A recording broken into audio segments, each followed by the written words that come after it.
ব্যক্তিগতভাবে না ভাই কিছুদিন ধরে আমার মনে একটা প্রশ্ন খুবই উকিঝুঁকি পারতেছে।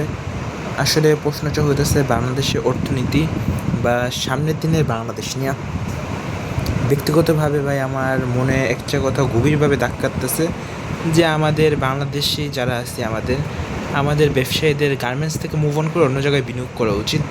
কারণ সামনের দিনে আমাদের দেশে গার্মেন্টস কতটা টিকবো তা বলা যেতেছে না। তার দুইটা রিজন আছে, শ্রমিক আন্দোলন, শ্রমিক অসন্তুষ্ট, আবার এলজিসি থেকে বাদ হয়ে যাওয়া। আমার কথাগুলো আজকে অনেক জটিল ভাই, হয়তো অনেকে আমার কথাগুলো মানে বুঝবেন না, এভেন কথা বলার জন্য গালিও খাইতে পারি। আমাদের দেশে যে হিউজ পরিমাণ ইঞ্জিনিয়ারিং আছে গার্মেন্টসের পাশাপাশি আমাদের তাদের দেওয়া সফটওয়্যার, সেমিকন্ডাক্টর এগুলো কাজ করানো উচিত। মানে এতে আমাদের দেশের জন্য সামনে এত এত ইঞ্জিনিয়ার যে সিএসসি, ত্রিপুলি, মেকানিক্যাল, আইপি এগুলো কাজে লাগাইতে পারলে আমরা চীনের মতন ডেভেলপমেন্ট হতে পারবো বা ভিয়েতনামের মতন। ব্যক্তিগত মতামত।